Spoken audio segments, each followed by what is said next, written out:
สิสั่งสมอีหยังไว้ก็สร้างบ่ว่าเป็นกุศลหรืออกุศลมันก็สั่งสมไว้ตั้งแต่เฮามีชีวิตอยู่นี่แหละจนให้มันเกิดความเคยชิน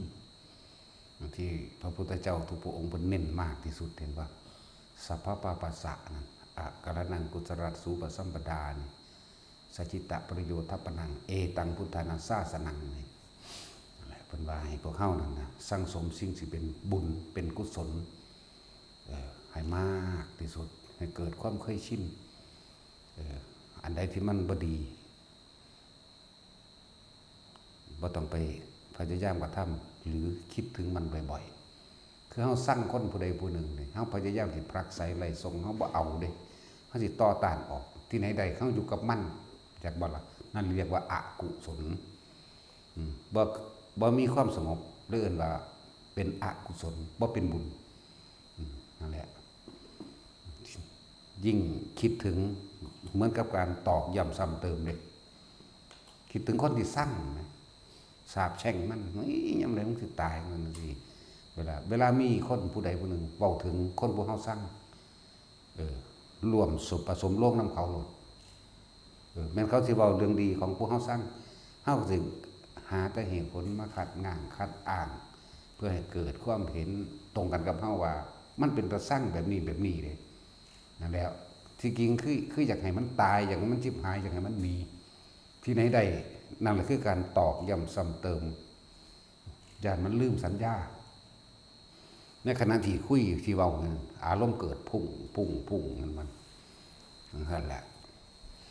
ว่าละออกไปซะพยายามสั่งสมเอาสิเพิ่นเป็นกุศลเพิ่นจึงให้พวกเฮาพยายามคบค้าสมาคมคบหาเฉพาะบัณฑิตนักปราชญ์นั่นแหละบ่ให้ไปคบค้าสมาคมหรือคุยสนทนากับบุคคลพาลนี่อาเสวนาจะพารานังนี่อย่าไปสนทนาอย่าไปคบคนพาลคนพาลคนเห็นแก่ตัวคนมักเว้าพื้นนินทาคนอื่นเกาตูใส่ไหลอันใดก็ช่างสินำแต่แนวที่มันร้อนฮ้อนที่เฮ็ดให้เกิดความแตกแยกแล้วก็ยกตนขึ้นนี่เขาเอิ้นคนพาลนั่นแหละปันทิตานันจะเสวนานี่ให้คบกับเฉพาะนักปราชญ์บัณฑิตนักปราชญ์บัณฑิตสิคุยเฉพาะเรื่องที่มันเป็นบุญเป็นกุศลคุยแล้วเกิดประโยชน์ไปในทางประสานสมานมิตรให้เกิดความสงบร่มเย็นให้เกิดความสมานสามัคคีให้เกิดความเป็นประโยชน์กับทั้งตนเองและบุคคลผู้อื่นจังว่า สั่งสมไว้เฮาสั่งสมเอาเฉพาะสิ่งที่มันดีซะอย่าไปให้คากับคนที่มาคัดแข่งคัดขากับเฮาจากว่าล่ะคัดแข่งคัดขาเขาบ่มีปัญญาเฮ็ดจากว่าล่ะเขาบ่อาจสามารถเฮ็ดได้คือเฮาความอิจฉาริษยามันก็เลยต้องเกิดเป็นธรรมดานั่นแหละจังว่าเฮาบ่ได้สนใจเด้อันนั้นบ่ว่ามันศูนย์เก่าๆเลยคนละอย่างกัน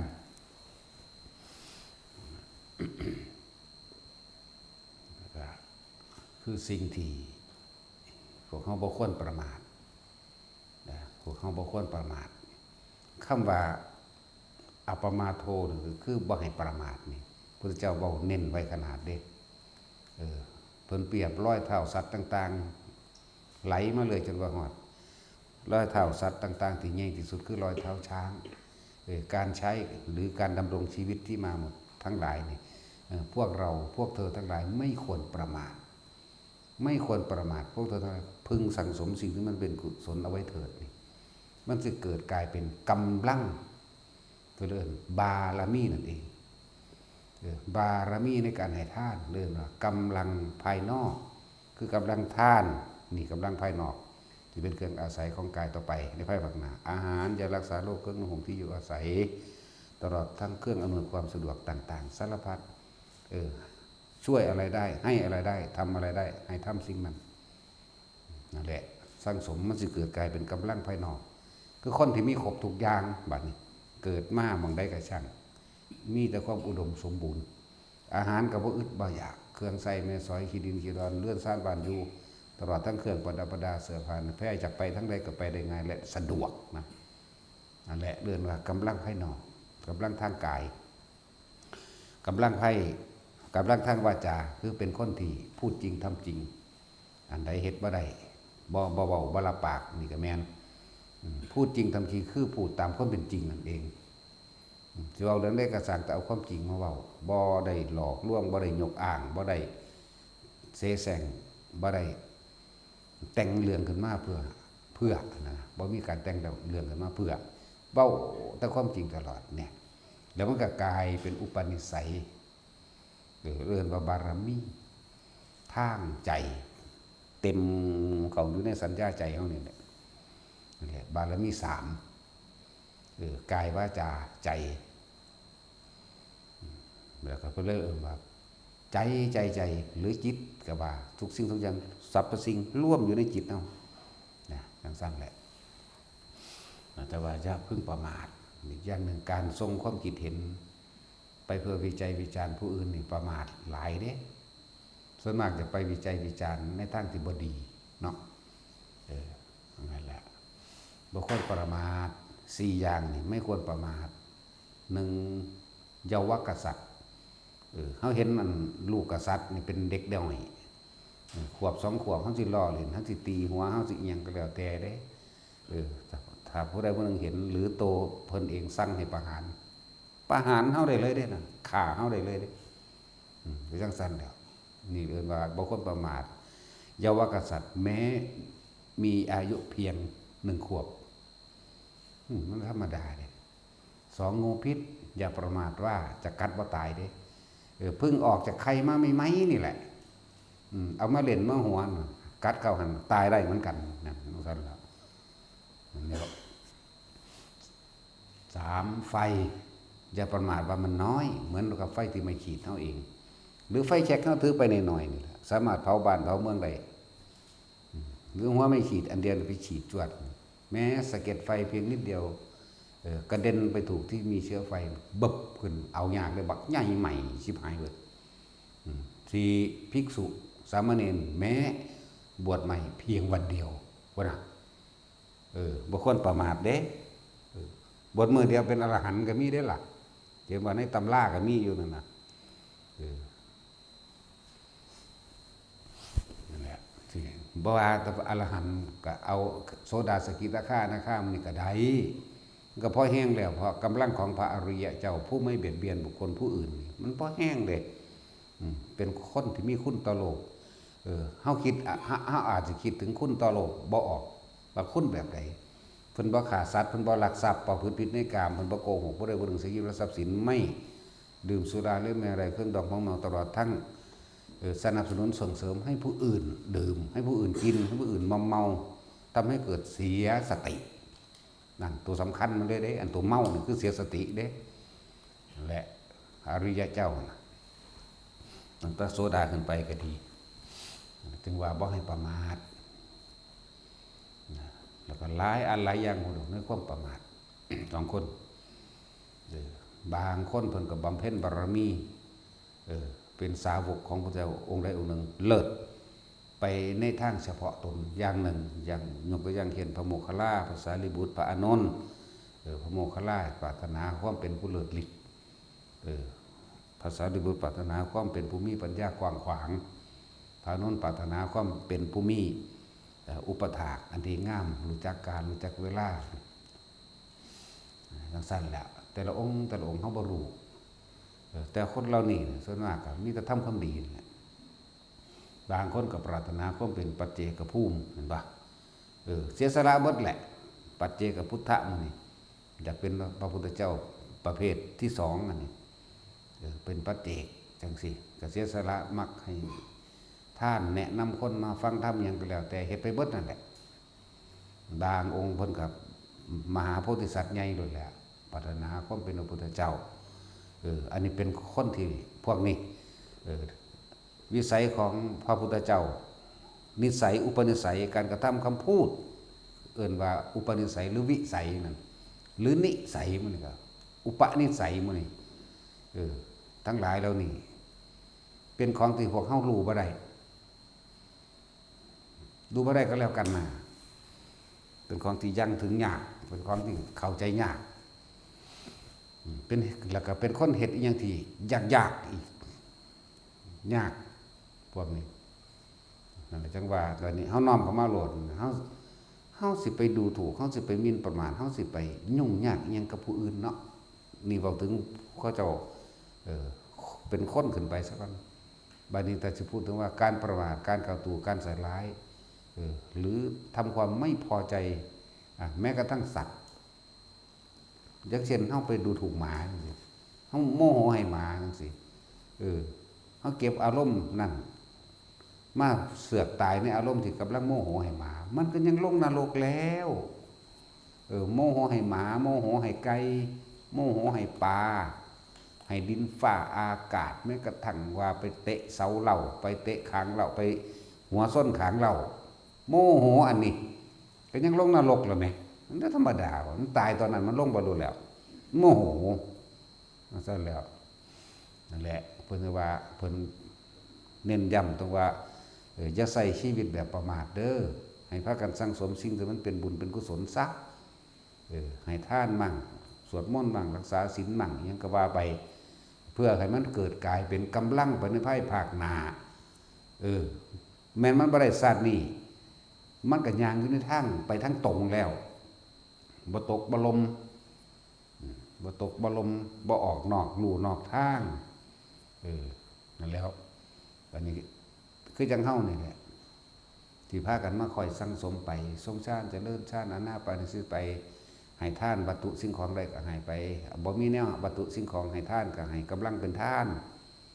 บ่มีกำลังเป็นทานก็ให้สติปัญญาเป็นทานเอิ้นว่าให้ธรรมะทานแนะนำผู้นั้นผู้นี้ไปมหันเด้ออุ้ยเพิ่นเทศดีเพิ่นแสดงธรรมแบบนั้นแบบนี้เด้อนี่เอิ้นสั่งสมอย่างสั้น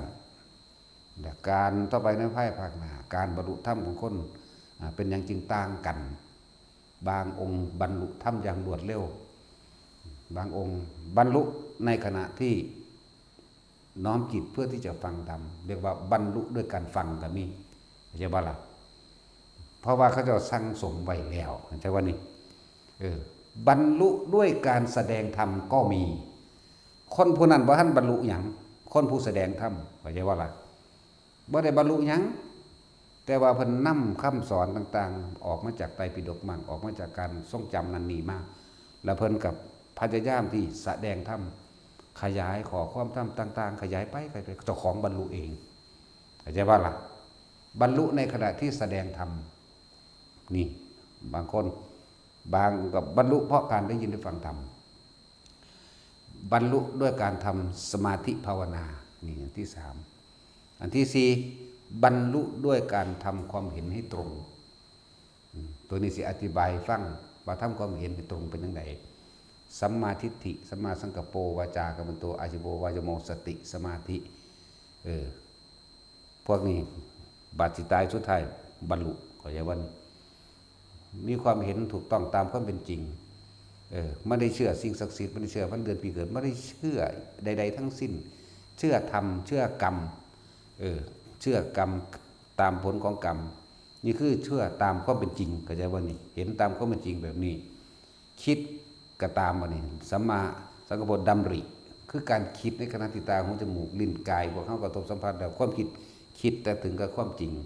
สัมมาวาจาพูดแต่สิ่งที่มันเป็นจริงความจริงทั้งนั้น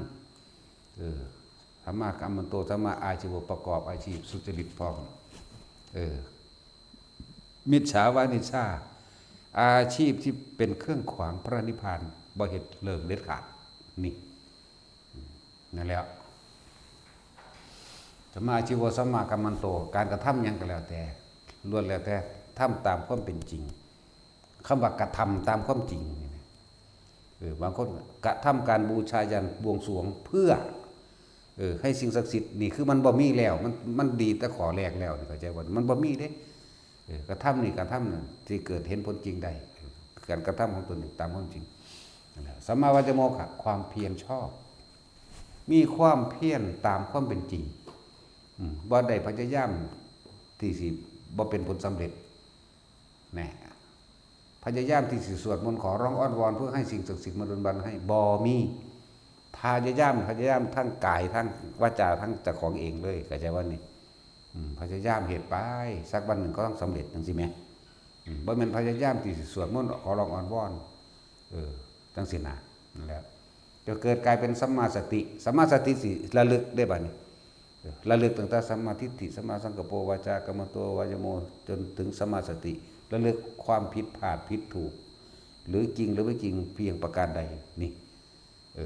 มันก็กลายเป็นสัมมาสมาธิเองปัจจุบันนี่เป็นสมาธิที่ถูกต้องโดยบ่ได้มานั่งทาสมาธิแต่ว่านี่จังสั้นแหละมันก็เป็นสัมมาญาณทัศนะเป็นความเห็นที่ถูกแล้วแต่ก็เป็นสัมมาวิมุตติเองปัจจุบันอะไรก็ไปสั้นเลยล่ะอะไรจังว่าบ่ควรประมาท ในหลายอย่างบางคนเข้าใจว่าบรรลุธรรมเป็นพระอรหันต์ก่อนบางคนก็เข้าใจว่าบรรลุธรรมเป็นพระพุทธเจ้าก่อนจึงแสดงธรรมใดบ่แม่นปิดบัดความเห็นเรานี่นะพระอานนท์บรรลุหยังล่ะแม่นบ่ล่ะแม้นสิมาแย้งว่าบรรลุโสดาบันความจริงยังไม่บรรลุโสดาบันแต่ว่าเขียนว่าโสดาบันซื่อๆจักบ่ล่ะนี่ผู้ใดสิกล้าเทศอันนี้เอาเพิ่นมีเฉพาะพระรัตนไปเป็นที่พึ่งเท่านั้นและมีมรรคมีองค์8ปัจจุบันพระอานนท์สำเร็จมรรคมีองค์8ซื่อๆตอนนั้นจนบ่ล่ะสุดท้ายพุทธเจ้าวาสิเฮ็ดสังฆายนากันพุ่นล่ะจังบรรลุบัดสุดท้ายนี่ต่างหากมีความเห็นตามความเป็นจริงคือสัมมาทิฏฐิสัมมากัปโปวาจากัมมันโตอจิโววายโมสติเกิดกลายเป็นสมาธิของเพิ่นเองถึงแม้นว่าเพิ่นสิกังวลหมกมุ่นวุ่นอยู่กับการอุปถากพระพุทธเจ้าเข้าใจบ่ล่ะเพิ่นสิวุ่นอยู่กับการอุปถากพระพุทธเจ้าบ่มีเวลาที่มานั่งสมาธิบ่มีเวลาสิอีหยังดอกจักบ่ล่ะแต่ละมื้อแต่ละวันแต่สั่งสมสิ่งที่เป็นบุญกุศลเข้าใจบ่ล่ะบาดนี้เพิ่นเพียรพยายามเฝ้ารักษาบุคคลผู้มีคุณต่อโลกคือพระพุทธเจ้าตั้งแต่นับมามือบวชมาเพิ่นก็ขอพรหมายถึงว่าขอกำลังหรือขอความเห็นหรือให้สิ่งที่เพิ่นปรารถนาได้บ่แม่นว่าดลบันดาลเด้เข้าใจว่าล่ะมันกันแหละพระพุทธเจ้าแม้จะแสดงธรรมมาจากที่อื่นแม้ในขณะนั้นข้าพระองค์ไม่ได้อยู่ด้วยกับพระองค์ท่านขอให้พระองค์ได้แสดงธรรมซ้ำให้กับผมได้ฟังด้วยนั่นแล้วนั่นจังสั้นแล้วบางที่เพิ่นก็บ่ได้ไปนำตลอดเลยบางที่พุทธเจ้าก็อานนท์ไปตามพวกนั้นมาแน่ไปหาพวกนี้มาแน่ไปเด้บ่ได้มีฤทธิ์มีเดชหยังเด้คือไปได้เบิดซุหม่องแต่ปุ๊เนาะย่างเอาเด้นั่นแล้วเพิ่นก็เลยมีความกังวลแต่ว่ากังวลในสิ่งที่มันเป็นกุศลเข้าใจว่าล่ะรู้จักกาลและเวลาพร้อมเวลานี้ควรให้กษัตริย์เข้าเฝ้าเวลานี้ให้ชาวบ้านเวลานี้หมู่ภิกษุเวลานี้นี่เห็นบ่ได้จัดแจงเวลานี้ว่ากังวลเฉพาะกุศลประโยชน์เพื่อผู้อื่นล้วนๆพระอานนท์เห็นนี่เห็นว่าล่ะจนลืมเวลาให้ตัวเองก็นั่นแหละคือการทำเพื่อตัวเองเหมือนเดิมการทำเพื่อผู้อื่นนั่นแหละคือการทำเพื่อตัวเองแต่ว่าบ่รู้ว่าเป็นการทำเพื่อตัวเองนั่นแหละเพิ่นมีพระรัตนตรัยเป็นที่พึ่งอย่างเดียวมีมรรคมีองค์8พูนพุทธเจ้าตายเป็นเท่าไรเดือนแล้วจักว่าล่ะจังบรรลุอรหันต์เลยที่เดียวอาจจะมันจังสั้นแหละมีไผกล้าเว้าดอกยันผิดตำราจักว่าล่ะนั่นแหละตำราและอาจารย์เขาก็ยังบ่ได้ไปยืนยันกับไผเด้เขาบ่รู้เอาเองบ่เว้าเด้จักบ่ล่ะมันพิสูจน์เอาเองเลยทั้งนั้นจังซั่นแหละบัดนี้ถ้าสิพูดถึงว่าผู้บ่บรรลุอีหยังเลยมาแสดงธรรมโปรดทิตะคิดออกบ่แท็กซี่มึงพระโปรดทิตะรู้จักบ่พวกเฮาเข้าใจว่าเถนใบลานเปล่ารู้จักบ่ล่ะเขาเจ้าเปรียบเทียบเพื่อเกิดความเข้าใจง่ายตะกี้บ่ทันได้มีการท่องจำแบบใบลานปากต่อปากเทรวาทได้ยินได้ฟังธรรมองค์นี้เพิ่นกันจำได้เพื่อให้เกิดความสะดุดใจในการจำซื่อๆแล้วเอิ้นว่าเถนใบลานเปล่า บ่ได้ว่าจังซั้นแต่ว่าที่บันทึกไว้เพื่อให้เกิดความเข้าใจง่ายเห็นบ่ล่ะสั้นตัวถ้าว่าวางสั้นเข้าใจยากนึงนี่แต่สิมึงจักว่าพระโพธิตะมันอย่างน้อมีความสำคัญอย่างน้อแม่นบ่แม่แต่ว่าพระเถรใบลานเปล่าเถระใบลานเปล่าแม่นบ่ล่ะบาดจังฮู้จักได้บัดนี้อ๋อลูกศิษย์ลูกหาหลายแสดงธรรมลูกศิษย์ลูกหาเป็นอรหันต์หลายอีกต่างหากแต่ว่าตัวเองยังไม่เข้าถึงเข้าใจว่าล่ะยังไม่เข้าถึงอรหันต์พูนไปถึงสุมาณะสามเณรลูกศิษย์เพิ่นบาดนี่สุมาณะสามเณรบรรลุอรหันต์เข้าใจว่าล่ะสุมาณะบรรลุอรหันต์มันก็สมควรแก่ธรรมที่เพิ่นสั่งสมแล้วพุทธเจ้าเลยถามถามธรรมถามปุถุชนก่อนปุถุชนถามเอาคำถามของพระโสดาบันมาถามพวกปุถุชนเข้าใจบ่ล่ะปุถุชนตอบบ่ได้นั่นบัดเอาคำถามของสกิทาคามีมาถามพระโสดาบันตอบบ่ได้เห็นบ่ไล่เป็นขันนี่มันเอาความรู้ความจริงของพระอรหันต์ถามพระอนาคามีก็ตอบบ่ได้แต่ว่าพระอรหันต์ตอบของอนาคามีได้อนาคามีตอบของสกิได้สกิตอบแทนโสดาได้โสดาตอบของปุถุชนได้เข้าใจว่าล่ะนี่เป็นไล่ซับไปซับมาอยู่เลยต่อมากะไปถามพระโพธิตะเมื่อตึ๊บเข้าใจว่านี่ทั้งที่ว่าเพิ่นไปหาเจ้าจำเอาน้ำองค์นั้นองค์นี้มาได้หลายธรรมของพระพุทธเจ้านั่นแหละบางอย่างเพิ่นก็บ่ได้ไปจำนอกจากปากพระพุทธเจ้าดอกเขาเจ้าเลยเว้าเรื่องว่าเถรใบลานเปล่าเถระใบลานเปล่าคำว่าเถระในความหมายจริงๆบ่แม่นคนบวชโดนเด้อสิบอกให้เด้อนี่แนวมื้อนี้ก็บ่มีผู้ใดรู้อีก80พรรษาแล้วเป็นพระเถระหรือ10ขึ้นพรรษาขึ้นไปเอิ้นพระเถระยังเข้าใจว่าล่ะพระเถระจริงๆแม้จะบวชเพียงวันเดียวก็ช่างเป็นผู้สร้างคุณประโยชน์แก่หมู่สัตว์ทั้งหลายจึงเรียกว่าเถระใช่ป่ะล่ะหาว่าตะกันบวชไม่บ้านนี่ซั่นเนาะเบิ่งเขาเจ้าสร้างประโยชน์บาดนี้เนาะนังซั่นตัวนี่เอื้อเฟื้อตามความเป็นจริงเอื้อเฟื้อพระวินัยเอื้อเฟื้อคุณประโยชน์ต่างๆวันที่อยู่อาศัยยารักษาโรคหมตลอดทั้งการรักษาดูแลพยาบาลอย่างก็แล้วแต่นี่เอิ้นว่าเถระเอื้อเฟื้อช่วยเหลือแบ่งปันนี่ต่างหากโลกมันเป็นทั้งสั้นและโลกนะผู้ใดบวชโดนว่าเถระเกกิโลดกิแมงบอกเนาะสั้นแล้วพระโพธิตะตัวเจ้าถามคำถามตอบบ่ได้เห็นว่าบ่ได้ถามอันนั้นที่สอนไปได้อันนั้นเป็นเครื่องชี้แนวทางให้ซื่อๆได้หรือเป็นแต่เพียงผู้บอกเด้ถามเอาความจริงกันบ่ได้ได้บัดนี้นี่ความจริงแจ๊กบ่นี่มีคนด่าศูนย์มือคือโลดนั่นนี่เด้มันบ่ได้ไปลึกล้ำอีหยังพนันเด้เข้าใจบ่นี่เดี๋ยวเพิ่นเอาอันเน้นหน่อยแล้วด่าเอาเห็นบ่ล่ะวันนี้หน่อยได้ด่าศูนย์ขึ้นเฮ้ยลูกศิษย์กูคักๆว่าเด้นี่มั้ยความจริงมันมั้ยละหยังละบาดโมโหแม่นบ่ซั่นซั่นตัวอันนี้เด้บ่แม่นตัวหนังสือบ่แม่นบวชโดนพร้อมวันนี้พระพุทธเจ้าเพิ่นสิทดลองบัดนี้สุมาณะเราตถาคตต้องการนำบนปากจากสระอนุดาตนั่นพระสุมาณะก็ได้บาตรลิ้วไปแล้วแต่เอาน้ำจากสระอนุดาตสระอนุดาตอยู่ไสบัดนี้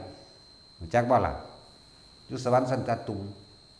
ต่ำๆนึงเด้นี่บ่ได้ไกลปานใดดอกประมาณเท่าใด160กิโลบ่ว่าเขาจะกูสิถามไปแล้วกูก็ถามกูเองนี่แหละหามึงนี่เท่านั้นแหละจะไปได้น้ำมาโพธิตะเราต้องการมั่งบ่ได้ให้ไปเอาไกลเด้ไปหาเอาที่ภูเขาคันธมาศจากว่าล่ะโอ้ยอยู่ในพวกบางบทนี่แหละจากว่าล่ะแต่นี่ไปบ่ได้ถามจังซี่แล้วเพิ่นเอาแบบความจริงใส่กันเลยเด้ พิ่นบ่ได้ไปถามตัวหนังสือเด้นั่นบ่ล่ะนั่นแล้วเพิ่นเรียกว่าเถรใบลานเปล่าแต่คำนี้เป็นหมู่ภิกษุพวกนั้นเป็นผู้เขียนบันทึกไว้เพื่อให้พวกเฮามันคนโง่เข้าใจบ่หรือว่าสิฉลาดก็ฉลาดเถอะกูมันโง่อยู่แล้วล่ะเนาะเฮามันโง่เพิ่นก็เลยเขียนว่าเถรใบลานเปล่าตะกี้มันท่านได้มีไตรปิฎกบ่ได้มีใบลานอีหยังดอกโบธิตะนี่เพิ่นสิว่าจังซี่เด้อะไรคือเลยเฮ็ดให้มันพระโบราณเพิ่นฉลาดเด้ซั่นเพิ่นก็เลยหาแนวเผยพวกเฮาสะดุดใจเข้าใจว่าล่ะจำง่ายนั่นแหละเอาไปเอามานั่นพระพุทธเจ้าก็เลยทรมานเพื่อให้ผู้เป็นอุปชฌาย์อันของพระสุมาณะเด้เน้นเด้สุมาณะสามเณรเด้นั่นน่ะนั่นแหละสุมาณะสามเณรอันนั้นเน้นมันก็หลายกระดอกเนาะถ้าเขาสิจำผิดจำถูกได้ซื้อเน้นนี่ใช่ว่าล่ะสังกิจจะสุมาณะเรวตะอย่างล่าหุนแน่สุมาณะก็หลายอีกปุณณะก็หลายอีกกัสสปะก็หลายอีกเนาะเน้นซะก็แล้วไปดอกเสร็จแล้วให้เน้นสอนเน้นก็ทดลองเด้ให้ย่างลงน้ำที่แรกก็ศูนย์อยู่เด้อยู่อยากว่าล่ะมึงเห็นกูแท้กูเป็นอุปชฌาย์มึงเด้กูเป็นอาจารย์มึงเด้นั่นลงไปจังลงเห็นบ่ล่ะให้ย่างเขาพุ่มน้ำมันให้โดนเหวผมธรรมดาบ่จนใจจนปัญญาที่พุทธเจ้าสั่งเรียกว่าล่ะก็ได้ไปเฮ็ดนำตัวแล้วเพิ่นสิย้อนเข้ามาหาตัวเองอย่างบ่ว่านั่นแหละลดมานะลดทิฏฐิลงเด้ลดความเย่อหยิ่งในตัวเองนั่นแหละลดความเห็นแก่ตัวลดหลายอย่างของตัวเองมากนะพระศาสดาใช้ให้เราเนี่ยเพียงแค่ว่าไปเอาน้ำจากภูเขาคันธมาศถึงภูเขาคันธมาศเขาก็บ่เคยเห็นเข้าใจว่าล่ะจากป่าหิมพานต์แม้ป่าหิมพานต์ก็ว่า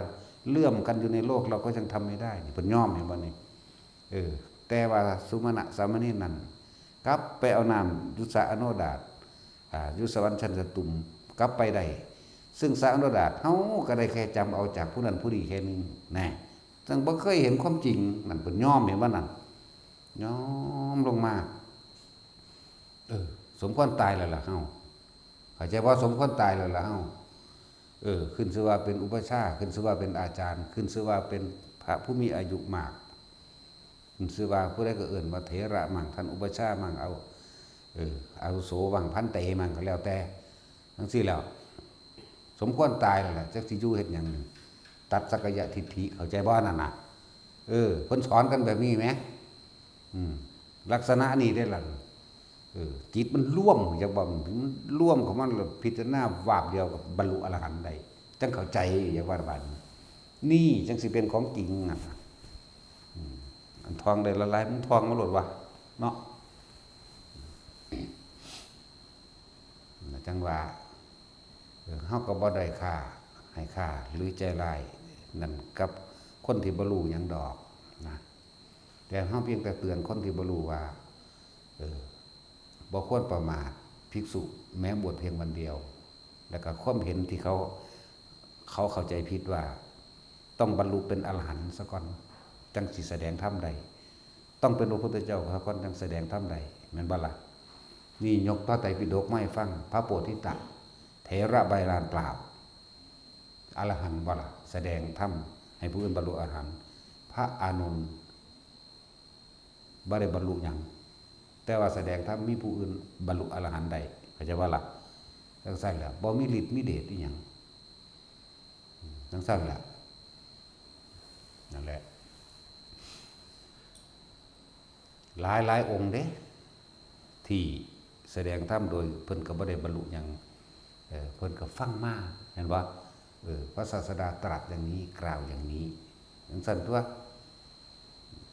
เพิ่นบ่ได้ว่าเพิ่นบรรลุได้ล่ะเนาะจังซั่นแหละนั่นแหละแม้สมัยที่พระเจ้าเฮาเสวยชาติเป็นพระโพธิสัตว์บัดนี้แสดงธรรมในโชติบาลภิกขุ ขนาดเริ่มต้นแรกกันทำความผิดพลาดมีความประมาทไปประมาทพระพุทธเจ้าว่าท่านจะไปไหนเราจะไปทำการอภิเษกสัมมาสัมโพธิญาณที่นี้เรียกว่าหนาสัมมาสัมโพธิญาณจะมีจากที่ไหนกันเล่าเรียกว่าหนาพระพุทธกัสสปะไส้หนาพร้อมเข้าใจว่านี่เพิ่นยังเนินชาถึง6 ปีนั่นหลังจากนั้นสำนึกได้เท่าปากาพมมหาพมหลังจากได้ฟังธรรมพุทธเจ้าคิดหอดมูว่าผ้ามูไปฟังธรรมพุทธเจ้าซึ่งพระโคดมเฮาหรือเช่าที่บานนี่เห็นก่อนแล้วเห็นก่อนมหาพมแล้วเข้าใจว่านี่ที่เป็นมูกันแต่ว่ามันมีความเก็บมันมีความผิดในใจอยู่คนนี้กูเคยเห็นแล้วดีว่าเห็นว่าล่ะแต่ว่าตอนพระท่านได้เป็นพระพุทธเจ้าโพธิสัตว์กับโพธิสัตว์เจอกันแต่ว่าโพธิสัตว์องค์นี้สิบรรลุภายใน7 มื้อนี้อยากว่าต้องสั้นแล้วความประมาทเห็นป่ะขนาดผู้สิเป็นพระพุทธเจ้าเหมือนกันก็ยังได้รับโทษหนักขนาดนั้นเองภาษายังอันกับผู้บ่งจักยังเนาะก็ยังบอกอยู่อย่าไปประมาทแม้กระทั่งหมาบาลาสั้นแล้วเพื่อได้เห็นผากาสาวพัดก็ยังบอกทุกคนไว้อยู่เด้อมันยังสิห่มอยู่กับสร้างนั่นคือต้องใช้พระอรหันต์นั่นคือเครื่องหมายหรือสัญลักษณ์ของผู้หลุดพ้นแม้นผู้ห่มอยู่นั่นบ่หลุดพ้นก็สร้างเขาเป็นหยังเป็นเรื่องของเขาไหมเนาะจังหน่อยเขาก็นอนเฝ้าวาดจากวันนี้ยังเบาหรูๆอยู่แต่ของบ่ท่านได้นอนเฝ้าวัดบ่นอนเฝ้าสมบัติพระสถานอันเป็นของสาธารณชนใดอย่าเว้าแม่นบ่ล่ะว่าหาแม่มึงบ่มันสั่นแล้วแต่ของว่าจักหยังอยู่มันฮู้ได้จังได๋ว่ากูบ่รู้แม่นบ่ซั่นมึงหั่นเป็นอีหยังเขาเอิ้นอวดอุตริคุณวิเศษที่บ่มีในตนเนาะฮู้ได้จังได๋ว่าเฮาบ่ฮู้นะกลับใจใหม่เด้อยังบ่สายจักว่าล่ะเฮาบ่ได้ประมาทด้วยข่าหรือขับไสเลยทรงบุคคลทั้งหลายที่ยังความประมาทให้เกิดขึ้นในตนเองตัวเองก็ยังไม่รู้ตัวเองแล้วจะไม่รู้ผู้อื่นได้จังได๋เฮาก็ยังบอกว่าเฮาบ่รู้ไผดอกเฮารู้จักเจ้าของซื่อๆเนาะเฮาบ่ได้รู้จักความคิดว่าละจิตไผบ่จักหยังรู้แต่เรื่องของตนเองนี่แหละเท่านี้นะคือเว้าให้ฟังนั่นแหละเชื่อก็สร้างบ่เชื่อก็ตามเด้เนาะพูดให้ฟังบ่ได้พูดให้เชื่อถ้าเชื่อก็โง่เหมือนว่าสัตว์แท็กซี่ถ้าจะพิสูจน์ตัวนั้นก็พิสูจน์ให้มันเห็นซะก่อนตัวจะเชื่อหรือไม่เชื่อก็ช่างเด้มองหันบาดนี้พวกหน้ามันไปมองหันหมดเด้เชื่อบ่เชื่อก็ตามเด้เจ้าเห็นผู้เห็นเราเองเป็นเฮ็ดได้แล้วปฏิบัติเป็นแล้วแม่นจิบ่เนี่ยก็สร้างมึงแล้วอันนั้นเนาะ ขนาดนั้นเด้ก็ยังว่าเฮาบ่ไปยืนยันตัดสินกับไผนั่นจังซั่นแล้วอันนี้แม่นบ่ในอายุดอกแต่ว่าสิไปถามว่าผู้นั้นบรรลุธรรมอีหยังคือผู้นั้นเป็นโสดาบ่ผู้นั้นเป็นอรหันต์บ่บอกบ่ฮู้จักบ่หันเนาะเพราะว่ากูก็บ่เป็นหยังบ่ฮู้จักหยังเนาะเขาก็ยังบอกอยู่ว่ากูบ่เป็นพระกูบ่มีศีลกูเป็นหยังกูก็ยังบ่รู้กูบ่ฮู้ได้ว่ากูเป็นหยังเบิ่งนะเนาะจังซั่นก็กูเป็นหยังก็บ่รู้แหม จังซั่นตัวนั่นแหละผู้ใดยังความประมาทให้เกิดขึ้นในจิตในใจของก็ให้หันเข้ามาเบิ่งตัวของเองเบิ่งประโยชน์อย่างเอาเห็นเอาเห็นเนาะคนดีนี่บ่แม่นดีแต่ปากหรือไปเว้ายกอ้างแต่นโยบายขายฝันเด้คนดีนี่จะต้องเบิ่งประโยชน์ที่เขาเฮ็ดประโยชน์นั้นบ่แม่นประโยชน์เว้าเด้ประโยชน์นั้นจับต้องได้อยู่อาศัยกัดกินก็ได้จักว่าล่ะกัดกินก็ได้นอนห่มผ้าอยู่ก็ได้เปิดพัดลมอยู่ก็ได้อาบน้ำก็ได้ขี่รถไปเวินๆก็ได้นี่ไหมมึงจะเอาทำใดล่ะนี่แม่นว่าซั่นเจ็บไข้ได้ป่วยพาไปหาหมอก็ได้นั่นเด้ผู้มีประโยชน์จักว่าล่ะซั่นตัวแต่ของเฮ็ดได้ทำใดล่ะนี่เนาะก็มาเบิ่งได้แม่เขาเฮ็ดอยู่นี่แม่กุฏินี่2เป็น200 300กุฏแล้วแม่นอนก็ได้ที่สั่นเปิดพัดลมก็ได้เนาะเปิดไฟฟ้าก็ได้เลยทั้งสั่นตัวกินก็ได้เบิ่งในเข่าเต็มจุหันเนาะมันว่าสั่นพญาค้อน กินขนมก็ได้กินข้าวก็ได้กินบักฮุงก็ได้ กินหมักตะกบก็ได้หมักตะกบก็มีเด้อหมักตะกบมะลินจีหมักม่วงหมักแกงใหญ่มะเฟืองมะไฟชะโยโหหิวมีเบิดเดียวอยู่ในนี่ตะสินก็มี ฮิปโปก็มา ทั้งสั้นแล้วกล้วยก็มีน้ำไม้ก็มียางก็มีบนทางก็มีให้เที่ยวอยู่รถก็มีให้ขี่พร้อมเด้ผู้ใดเจ็บไข้ได้ป่วยไปโรงพยาบาลทางใดบ่อุ้ยบริการแล่นให้ถึงเลยเงินบ่มีก็ให้จักว่าล่ะธรรมดาบ่ผู้ใดบ่จักเจ็บไข้ได้ป่วยทางใดมาขอความช่วยเหลือก็ให้จังซั่นนี่คือบ่แม่นความดีบ่แม่นว่าเว้าเอาแต่ปากว่าเจ้าของดีจังซั่นจังซี่ดีหาแมงบ่เห็นซอยไผได้เนาะคนพ่อคนแม่มึงนี่ลูกเขาอีหาหมา4แม่มึง นักกว่าเก่าเด้อย่าให้กูได้เว้าเด้กูบ่จักว่ากูเป็นหยังแต่กูเว้าออกไปเบิดเอาโลดหามึงนี่ บ่เก็บตกบ่มีข้างก็แล้วกันนั่นแหละบัดนี้หันย้อนขึ้นมานี่ฟังดูนี่ศูนย์บ่โมโหบ่เนาะมันโมโหบ่อันผู้ว่าแนวนั้นแนวนี้เข้าใจบ่ล่ะศูนย์ใส่เขา นี่แหละแต่ว่าท่านนี่รู้จักเจ้าของตอนนั้นนั่นแหละเฮายังเฮาบ่ได้ด้อยค่าบ่ได้พักใสบ่ได้รังเกียจแต่ว่ายังให้โอกาสนี่จังว่ามันก็ครูบาอาจารย์เพิ่นบ่ได้เลือกลูกศิษย์ดอกเนาะเพิ่นก็ให้โอกาสกับทุกคนเนาะแต่ว่าคนผู้นั้นสิให้โอกาสตนเองบ่คือยังบอกเด้อสูเลือกคักๆก่อนได้ก่อนสิมาหาครูบาอาจารย์เพราะครูบาอาจารย์บ่ได้เลือกลูกศิษย์เนาะเพิ่นอยู่หม้องเก่าเด้บ่ไปใช้อยู่แมงอยู่หม้องนี้แหละ มีแต่ว่าเอ้ยบ่ดีเอานี่ล่ะที่แรกว่าดีเอาไปมาบ่ดีนี่ล่ะเพิ่นก็อยู่หม้องเก่าเพิ่นอยู่กลางๆเพิ่นอยู่ซื่อๆอยู่ว่าอย่าว่าละบาดแล้วเอาให้มันถนัดเด้เอาให้มันถนัดใจเจ้าของคักๆเด้คำว่าเคารพนับถือคือยินดีก็ทำตามเด้แต่ว่ามาแล้วว่าโอ้ยเคารพหลายเคารพแห้งอาจารย์สุดใจผมตาเพิ่นสอนอีหยังกันบ่ทำตามเนาะบูชาแปลว่ายินดีก็ทำตามเด้เว้าเรื่อยๆอยู่เด้แนวนี่บ่แม่นเอาดอกไม้ไปขึ้นหิ้งพระบ่แม่นเอาธูปเอาเทียนไปจุดคำว่าบูชานั่นก็เป็นส่วนหนึ่งของการบูชาแต่ว่าบูชาจริงๆสุดใจคือ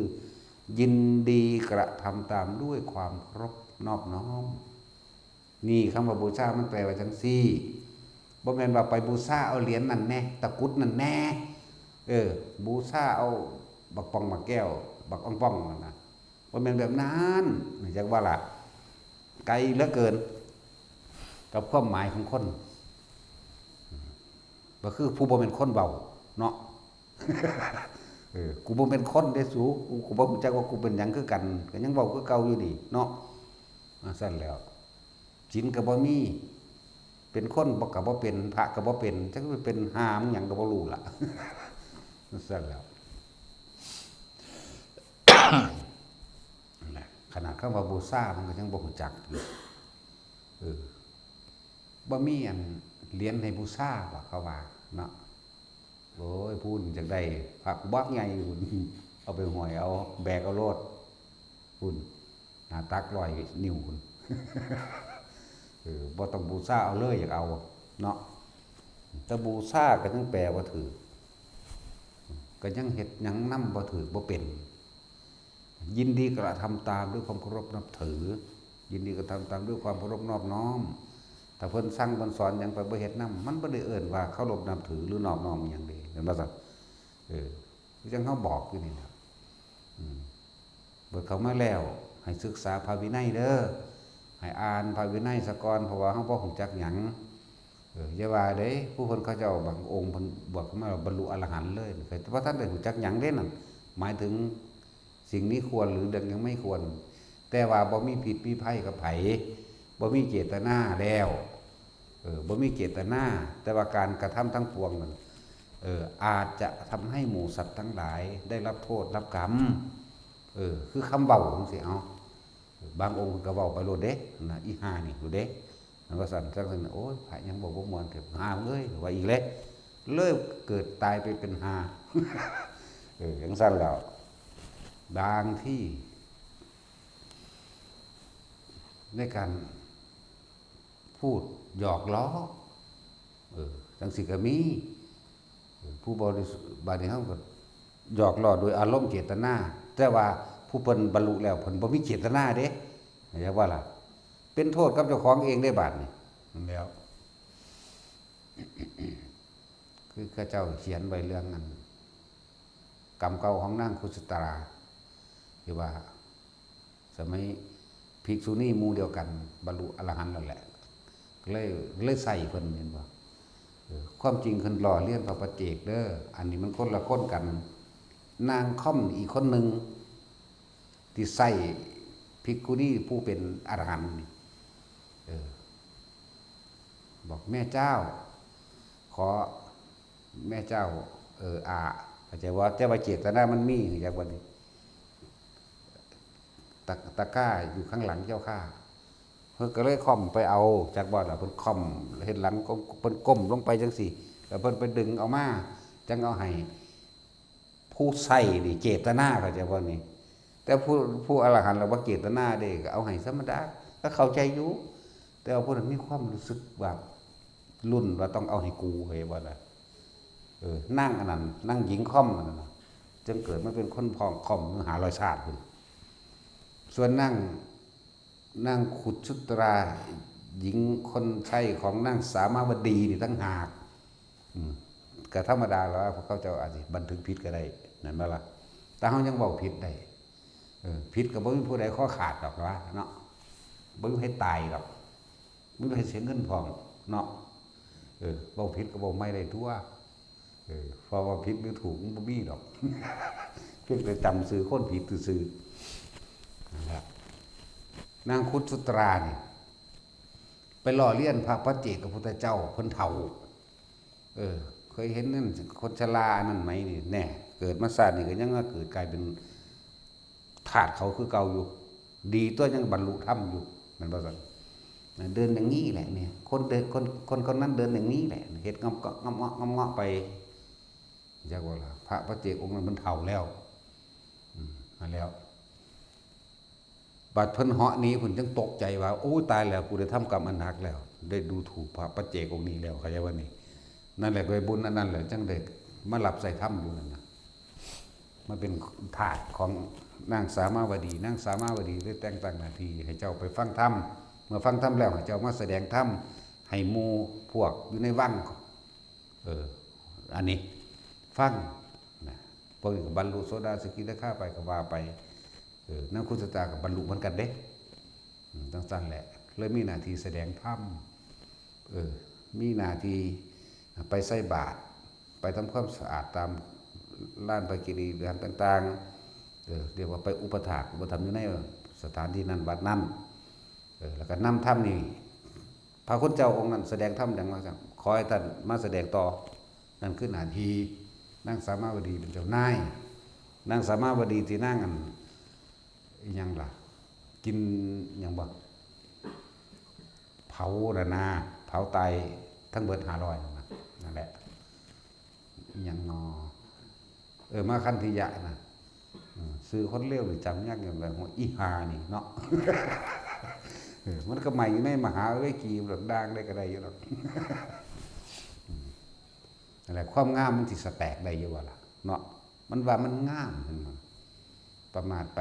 ได้เป็นเมียพระเจ้าแผ่นดินแล้วก็โอหังจังซั่นแหละเครียดแค่พระพุทธเจ้าว่าบ่งามซื่อๆเด้มันธรรมดาบันมานะทิฏฐิความคนนี่เนาะเพิ่นไปโปรดเอา2ผัวเมียนั่นไปโปรดเอา2ผัวเมียกันบรรลุพระอนาคามีเพิ่นได้บัดนี้แต่ว่านั่งอันนี้มันบ่ฟังเองแต่มันฟังมันก็ได้คือกันนั่นแหละฟังอยู่มันเอาฟังไปเครียดเนาะนั่นแหละการฟังเด้อฟัง ระว่างจิตเป็นกลางค่อยใครค่อยพิจารณาเมื่อภายหลัง หรืออย่างจังค่อยตัดสินใจบ่แม่นฟังแล้วว่าตัดสินใจเลยว่าผิดว่าถูกว่าดีว่าร้ายเลยบ่แม่นเด้นั่นแหละคือเขาฟังเดียวนี้เนี่ยฟังแล้วก็ไปคิดเอาเองไปสรุปความคิดเห็นเจ้าของเอาเองว่านั่นผิดจังสั่นผิดจังสี่เนาะผิดบางใดเลยนี่ตัดสินกูข้อขาดเลยไหมเนาะแต่มันผิดเอากรรมให้กูได้อยู่บ่มันลงท่านได้อยู่บ่เนาะนั่นแหละตั้งว่าอันนี้บอกแนวทางให้ไหมเด้เรียกว่าล่ะหูอยู่บ่ว่ากูปรารถนาหยังมันบ่ซักหูอยู่บ่ว่ากูบรรลุหยังหูอยู่บ่ว่ากูเป็นหยังอีกกูก็บ่ฮู้เด้อว่ากูเป็นหยังกูก็บ่ฮู้อีกบ่รู้น่ะนะว่ากูปรารถนาหยังอีกบ่จักหรือกูเฮ็ดประโยชน์กับคนทั้งหลายได้เฮ็ดจังซั่นแหล้วตั้งแต่หมาก็ยังเฮ็ดนำเลยเนาะว่าจากินตาขาเนื้อหมาแดดเดียวอยู่หังเอาเข้ามันกินอยู่มั้ยหังบ่เอามากินอยู่ในกุฏิไผมันเด้พุ่นเอาไปกองไปตามทางไกลๆพุ่นน่ะเรียกว่าล่ะจังซั่นแล้วสูยังกินหมาอยู่เด้อเนาะสูยังกินหมาอยู่เด้กลับไปพระปรุงตัวเองตาพุทธเจ้าเฮาขนาดเว้าแค่นั้นนึงเด้นี่ทำไมเพิ่นเป็นนายโชติบาลสัมมาสัมโพธิญาณจะมีมาจากที่ไหนกันเล่าสายหัวไปบัดไปบวชที่หลังบัดนี้จังเราเรียนเอาคำสอนพุทธเจ้าเราเรียนเอาพุทธวจนะเต็มที่เผยแพร่ออกจะว่าล่ะหลังจากพระศาสดาองค์นั้นเข้าสู่ปรินิพพานไปแล้วเพิ่นก็แสดงธรรมเห็นว่าแก้ตัวให้แก้บาปกรรมอันนั้นก็ยังเฮ็ดให้เพิ่นเนิ่นช้าในการบรรลุธรรมถึง6 ปีเป็นธรรมดาว่ะบ่มีผู้ใดช้าสุดเท่านี้อีกตามที่ไล่มาทั้งเบิดนี่สูงสุดผู้ว่าช้า10 เดือน7 วันมั่ง14 วันมั่ง1 เดือนมั่ง3 เดือนมั่ง6 เดือนมั่งแล้วก็สูงสุดยาวไปเลยที่10 เดือนบ่ถึงปีจักองค์ตัวอีพ่อกูนี่6 ปีอยู่จักวันนี่ว่าจังซี่ก็สิผิดจังเนาะเนาะอีพ่อใหญ่คุรมนี่แหมจังซั่นล่ะนั่นแหละเปลี่ยนความเห็นไหมอันผู้ใดกูก็บ่จักเขาดอกแท็กซี่มึงรู้จักเขาอยู่บ่นั่นแหละให้โอกาสตนเองเด้เนาะสั่นคนว่าอันยังว่าพุ่นเว้ามีแต่หลักการใหญ่ๆดอกโอ้ยผิดพระวินัยเลวกว่าสัตว์ว่าซั่นเอาก็สิแม่นตัวเนาะแม่นตามที่เจ้าของเว้านั่นแหละไผสิให้เฮาเป็นหยังกับผู้นั้นแหละเป็นเข้าใจว่าล่ะเขาจะด้อยค่าเราก็คนนั้นแหละด้อยค่าตัวเองเขาจะยกค่าให้ค่าเราก็คนนั้นแหละยกเอาเองเป็นตัวเองเป็นเองใช่ป่ะนี่เขาจะให้ความหมายว่าสัตว์ว่าหมาว่ายังกระสานที่ต่ำสุดกับคนคนนั้นแหละกำลังเป็นใช่ป่ะนี่หรือยกค่าให้สูงสุดให้เป็นอรหันต์ให้เป็นพระยังก็แล้วแต่กับผู้นั้นแหละกำลังเป็นใช่ป่ะล่ะกำลังยกจิตขึ้นสู่ที่สูงให้เป็นใช่ป่ะล่ะเพราะว่ามันดึงเอาแต่แนวดีๆสะสมสิ่งดีผู้หนึ่งสะสมสิ่งเลวผู้หนึ่งสะสมสิ่งดีแต่คนมันเข้าใจว่าตัวเองรู้ด้วยนะนั่นแหละมืดตึ๊บเนาะบ่ฮู้จักเจ้าของเลยเด้ผู้ใดสิให้ด้อยค่าหรือให้ค่า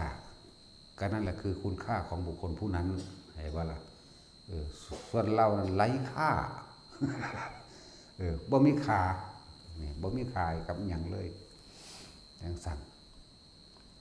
นั่นแหละให้เบิ่งเจ้าของไผก็ดีเฮานี่เฮ็ดได้แค่ว่าอันใดมันเป็นประโยชน์กับคนกับสัตว์มันที่กินกับสัตว์ทั้งหมดนั่นแหละแต่ว่าแยกออกให้มันเข้าใจว่าคนสูงปึกคนหนามันหยาบอีหลีเด้เนาะว่าแท็กซี่ขนาดดาวเสมอนี่ก็พอแห้งอยู่แต่ว่าไอ้สัตว์มันเครียดไปได้บัดนี้โอ้ยมันได้เป็นหลายชนิดปานนั้นมันก็เป็นตะเลือกคนก็เป็นสัตว์เทวดาก็เป็นสัตว์ หมากับสัตว์แมวกับสัตว์เลือกเอาเนี่ยละเว้ยแต่ไอ้เหี้ยจังว่ามันนั่นจำกัดเนาะเอ้ยพวกหากินชิ้นคากเน่านี่แต่เป็นแล่นยังใครอยู่เด้ยังเป็นตะกินอยู่เนาะไปกินบ่ออมแล่นตาสินเจ้าผู้เขาเห็ดเป็นแซ่บแซ่บเลยอย่างนั้นแหละผู้เห็ดบ่เป็นกับบ่เป็นเนาะนั่นแหละ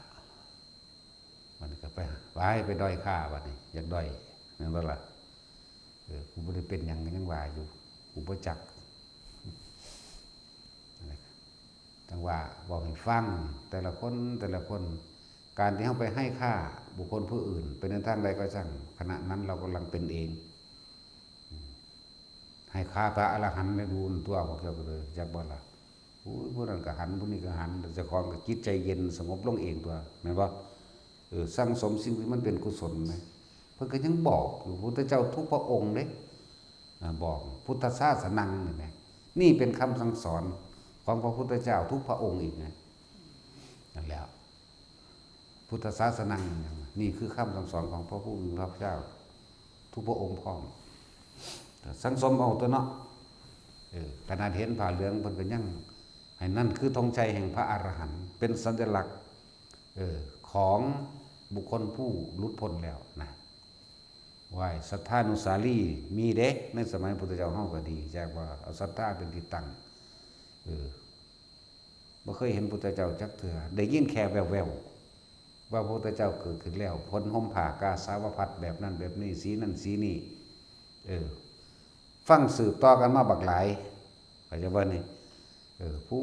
พ่อค้าเขาเคยไปเมืองสาวัตถีผู้หนึ่งเขาไปค้าขายของเขาเคยเห็นพุทธเจ้าวันนี้ก็เลยมาเว้าสืบต่อกันมาบักหลายทอดเป็น10ทอดพุ่นจังมาถึงนายอันนี้นายนี่ยินฟังว่าเฮ้ยจักยินแต่เขาว่าใส่ผ้ากาสาวพัดย่อมฝาดแล้วก็ไปเอาซื้อผ้าย่อมฝาดมาห่มต่อไม้ไว้ก็ทำความเคารพซุมื้อเห็นบ่ล่ะนั่นแหละศรัทธานุสาลีตั้งมั่นในตัวเองเป็นผู้มีความศรัทธาเสื่อมั่นในนี่คือต้องใช้พระอรหันต์จากว่านี่ก็เลยเอาผ้ามาคุ้มต่อไว้แล้วก็ทำทาเอาว่าอันนี้คือพระพุทธเจ้าแล้วก็ไปสวดมนต์อยู่หันแหละคำสวดมนต์จักสิเพิ่นสิสวดลงได้แล้วก็เอาง่ายๆแต่ว่าอิติปิโสภควานั่นแหละนั่นซั่นแล้วจิตใจเกิดเป็นสมาธิเห็นบ่เขาเจ้าสร้างสมกุศลสร้างสมกุศลนั่นนี่ตั้งมั่นเต็มที่แล้วหลายปีเติบอยู่เด้พุทธเจ้าจังเสร็จพุทธานิมิตไปแสดงธรรมเมื่อแสดงธรรมแล้วบรรลุอรหันต์ปฏิสัมภิทาพร้อมเด้ฮอไปนำพระพุทธเจ้าหุ่นจังไปบวชคนจังไปบวชตอนหุ่นนั่นนี่ก็มีอย่างบ่นี่นั่นแหละจังไปบวชแล้วเพิ่นมีอุปนิสัยบวชพระองค์นั้นก็เลยได้บวชบรรลุอรหันต์เมื่อนั้นก็ไปบวชเมื่อนั้นแต่ถ้าว่าได้บวชตายเนาะถึงคนกันหลายคนก็ถกเถียงกันอยู่ว่าบรรลุได้แล้วแต่กูก็บ่อยากคือกันว่ากูบ่เคยเป็นพระอรหันต์กูอาจจะเคยเป็นแต่ว่าตอนนี้กูบ่เป็นสั้นแล้วสั้นแหละซึ่งว่าหลายอย่างที่ตัวเองบ่ได้รู้แจ้งแค่ความรู้นอกๆพระไตรปิฎกก็ยังบ่แตกฉานอยู่มันบ่ซั่นสิไปเว้าอีหยังกับความจริง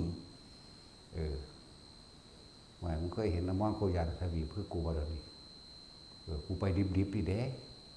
เนาะโอ้ยเนาะก็ไปอีกดอกบุพเพวิเทหทวีมื้อน่ะมื้อนี้เอาอุตรกุรุทวีเพิ่นสิเอาในตำราเป็นผู้มีผิวสีเหลืองดุจดังน้ำผึ้งเข้าใจว่าดุจดังน้ำผึ้งเป็นแบบนั้นเข้าใจว่าเลยว่าจังซั่นนึกเอาได้บ่จริงตนาการเราโอ้ยงามกว่านั้นกูยังมักเขาเลยเราว่าเป็นผิวสีเขียวผิวสีแทนผิวสีเขียวจากสีแทนของบุรบาทแต่ว่ามีสวยงามนั่นซั่นแหละเขียนว่าหน้าตาเป็นสี่เหลี่ยมมั่งหน้าตาพระจันทร์ครึ่งเสี้ยวมั่งบ่แม่นมีแต่ผู้งามข้างๆแล้วงามนั่นแหละ ภูเขาเขาเป็นทั้งใดน้ำเขาเป็นทั้งใดมื้อนี้บ่จักเนาะแต่ว่าตัวคนบ่จักหยังตัวง่ายๆเด้ตัวง่ายๆเด้พวกนี้อันบ่ซั่นบ่จักพิสูจน์อิหยังเสือเร็วๆเด้พวกนี้ก็เลยเพราะบ่มีสมองปัญญาอิหยังเนาะไปพิสูจน์เอาเองนี่เป็นหยังเนาะแม่นบ่ล่ะแต่ชินเจ้าเสือว่ามีผีทำแปลนหานี่เสือหรือว่าเสือแต่ว่าเสือกับบ่มีสมองบ่มีปัญญาอย่างอีกบ่มีพิจารณาเนาะจังซั่นแต่ว่าบ่เสือก็สิขึ้นไปจักสิเอาได้กูดีตายแล้วบาดนี้เอาเป็นซึ่งหลึงดีกว่าเจ้าก็เอาว่าจิตเป็นกลางกันเลยตัวซึ่งหลึงจังซั่นแหละถ้าเสือกับว่าโง่ว่าบ่มีปัญญาเนาะถ้าบ่เสือก็สิไปพิสูจน์มันธรรมดาบ่ธรรมะนี่นั่นแล้วเฮาว่างเป็นกลางไว้แล้วเฮาพิสูจน์เอาเองเบิดทุกคำสอนพระพุทธเจ้านั่นแหละเฮาก็พิสูจน์ตัวเฮาเองตัวเขาไปรู้ไปเห็นเราเสือว่าเสือกระสร้างเด้ขนาดนั้นเด้ยังบ่ได้ไปยืนยันตัดสินให้ไปกิ่งหรือบ่กิ่งเด้ลองเบิ่งแม่นั่นแหละพวกเฮาจึงบอกว่าอย่าพากันประมาทไปสั่งสมเอาเองเฮ็ดเฉพาะเจ้าของตนเถอะสุดท้ายแล้วพวกเฮาตายเบิดล่ะอยู่นี่อันนี้เฮาสิทำนายถือขนาดเลยเด้ตายเบิดสัตว์ทั้งหลายเกิดเท่าไหร่ตายเท่านั้นเนาะพระพุทธเจ้าว่าดูก่อนภิกษุทั้งหลายพวกเธออย่าชอบประมาณในการบุคคลว่าซั่นเพราะการประมาณบุคคลคือทำนายหลังจากว่าจะทำความลำบากมาให้พวกเธอเมื่อภายหลังบ่ลำบากเพราะว่าทำนายถือสัตว์ทั้งหลายนี่แม่นไผกระสร้างเกิดเท่าไหร่ตายเท่านั้นเนาะจังซี่แล้วก็ฝืนเพิ่นแน่จักหน่อยนั่นแหละนี่ก็เฮาก็พิสูจน์เอาเองอยู่แม่บ่ได้เว้าแต่นำเพิ่นเด้เว้าเอาเองก็มีเว้าตามที่เจ้าของเป็นเอาเองมาเห็นมาก็มีว้ายสิไปเว้านำเพิ่นเบิดจังได๋เพิ่นหลายกระดอกความรู้เพิ่นเนาะเฮาบ่รู้แล้วดีแล้วซ้ำนี่จักบ่ล่ะยังว่าพวกเจ้าเอาสิ่งที่มันง่ายสุดแล้วนะอันที่เพิ่นสอนให้เพิ่นสิเพิ่นรับรองแล้วรับรองเราอานาปานสติเนี่ยบุคคลผู้ทำให้บ่อยบุคคลผู้ทำให้มากแม่นว่าซั่นเพิ่งหวังอรหันตผลอย่างเร็ว7วันมั่งอย่างกลาง7เดือนมั่งอย่างช้า7ปีมั่งแม่ผู้ทรงฌานเจริญฌานโดยอานาปานสติเนี่ยถึงเขาจะไม่ได้อรหันต์ในปัจจุบันณขณะมีชีวิตอยู่แน่เขาพึงมีอารมณ์ได้ในขณะที่สิ้นใจสิ้นจิตสุดท้ายเขาจะว่านี่ขณะนั้นเพิ่นยังบ่ว่าอีกเพิ่นยังให้กำลังใจอยู่นี่ได้มั่งบ่ได้มั่งแต่ว่าเมื่อจิตสุดท้ายก่อนที่จะตายเขาเข้าสู่ลมหายใจตายไปพร้อมกับลมหายใจเขาพึงเข้าสู่อนาคามีนี่แหละคือบ่เอาอันนี้โลดแบบขี้ข้านคักเล่นจากวันนี้แต่กูทำมั่งไม่ทำมั่งอย่างวันนี้แต่ว่าทำทุกวันเด้เฮ็ดไปเถอะเฮ็ดซุมื้อของเฮาเองมื้อละเล็กมื้อละน้อยไปสะสมไป อานิสงส์มันมีตั้งหลายแบบหลายอย่างเนาะผลพลอยได้การทรงฌานเจริญฌานโดยลมหายใจอยู่กับลมหายใจนี่เป็นแค่คำเบาเบื้องต้นได้ว่าอยู่กับลมหายใจแต่ผู้อยู่กับลมหายใจแล้วย่อมมีอาการปีติเกิดแบบนั้นแบบนี้จักว่าย่อมมีความสิวิไลต่างๆย่อมมีรสต่างๆที่มันเกิดแต่ว่าเป็นรสแห่งธรรมหรือรสแห่งความจริงที่บ่อาจสามารถเอาให้กันได้จากว่านี่บ่ได้เหมือนรสชาติของอาหารบ่แม่นกลิ่นของดอกไม้แต่ว่าเป็นการสัมผัสเข้าไปในจิตในใจในความรู้สึกของเจ้าของเองบ่เลยรสแห่งธรรมเป็นความจริงที่เจ้าของเข้าไปรู้เอาเองไปเห็นเอาเองไปเป็นเอาเองแล้วว่าอยู่กับลมหายใจอยู่แล้วดูลมหายใจปิติต่างๆก็ย่อมเกิดธรรมดาเมื่อปิติต่างๆย่อมเกิดบางเห็นแสงสว่างมั่งเห็นนิมิตต่างๆนั่นนี่มั่งสารพัด และโรคภัยไข้เจ็บต่างๆก็ลดลงละทุเลาเบาบางลงจนถึงกับหายได้คนหายไปก็มีหายออกจากโรคก็มีอย่างบ่ล่ะโรคภัยไข้เจ็บนี่นะครับว่าหายบ่แม่นอันโรคมนุษย์ว่าท่านถึงขั้นนั้นอย่างนี่เว้าอานิสงส์หรือว่าของแถมเล็กๆน้อยๆแล้วก็เป็นบุคคลผู้เจริญด้วยโภคทรัพย์หมายถึงว่าอาชีพการเงินการงานกับค่อยๆไหลเข้ามาณสถานที่แห่งใดก็ช่างกับบุคคลผู้อยู่ในอานาปานสติกรรมฐานนี่สถานที่นั้นเป็นมงคลสถานที่เป็นทิพย์เรียกว่าทิพย์มันเกิดจากอย่างทิพย์มันเกิดจากใจเฮาสงบนั่นแหละเขาไม่ว่าเขาจะเคลื่อนกายไปณสถานที่แห่งใดสถานที่นั้นย่อมเป็นทิพย์คำว่าทิพย์นี่ก็ต้องมีพวกทิพย์ตัวลงมาหาไหมอันบ่ล่ะพวกอัตภาพที่สองเทวตาปัจจุบันก็ย่อมจะอยู่ใกล้พวกเจ้ากรรมนายเวรหรือเทวดาอินพรหมตลอดทั้งหมู่มารทั้งหลายเนี่ยไม่อาจสามารถทำอะไรได้ในขณะที่เราอยู่ในลมหายใจแห่งตนนี่เพิ่นเว้าเป็นเบื้องต้นอยู่ในอุณโลมที่เฮาว่าเฮาสร้างกรรมฐานตัวนี้ว่าเป็นเครื่องอยู่เป็นวิหารธรรมแห่งเราอันหนึ่งจากมันเฮาสร้างมาไว้นี่เพื่อเป็นที่รองรับของความรู้สึกที่ตัวหรือว่าจิตตั้งมั่นมันจิตตั้งมั่นแล้วก็เป็นวิหารธรรมเป็นเครื่องอยู่เวลาสิตายจริงๆมันบ่อยู่น้องมองนี่หรอกมันมาหาลมคือเก่านั่นแหละคนบ่เคยตายอย่าเว้าเด้ตายแล้วเด้จังเว้านี่อย่างว่านี่อันนี้เป็นเครื่องอยู่เวลาทำการทำงานไปหันไปนี่อันนั้นอันนี้แม้กระทั่งคุยเรื่องนั้นของนี่คุยกับไผกับสร้างเฮาสิเอาตัวนี้มาเป็นเครื่องรับประกันว่าจิตเฮายังตั้งอยู่หม่องเดิมรู้อยู่ณที่เดิมรู้สึกตัวอยู่ณที่เดิมไม่ไปอยู่กับบุคคลผู้อื่นสัตว์อื่นสิ่งของอื่นหรือเรื่องราวที่คุยกันจะบันเฮาสิบ่มีอารมณ์ความรู้สึกไปพอใจกับบ่พอใจกับเรื่องต่างๆกับบุคคลต่างๆนี่ตัวนี้เป็นตัวประกันเอาไว้ยังว่างเป็นอุเบกขาอยู่บาดสุดตายแล้วมันลงมาล้มคือเก่านั่นแหละเกิดอยู่กับลมเด้ตั้งแต่เกิดมาเนี่ยมันเคยคิดพอว่าลมหายใจเจ้าของเนาะบาดตายก็เพราะว่าเบิดลมเด้สิ้นลมเด้มันสิต่อเข้ามาเองดอกหน้าทำไม่บ่อยทำไม่มากก็เกิดความเคยชินทำให้เป็นดุดันญาณไปว่าลูกกูทันมึงแล้วจักบ่นกูทันมึงแล้วกูสิบ่คิดไปกับกูสิบ่เชื่อความคิดอีกแล้วกูถูกความคิดหลอกมานานแล้วจิตเลยเป็นผู้รู้เลยเป็นจิตคือพุทธะจักบ่ล่ะบ่ปรุงแต่งในสัญญาต่างๆให้เกิดก็เกิดอารมณ์มันก็ดับสัญญาเวทนาหมายถึงความรู้สึกพอใจว่าจะเกิดบ่ได้ก็นิโรธะมันก็ดับทันตัวแม่นบ่ล่ะเอาสบายทาน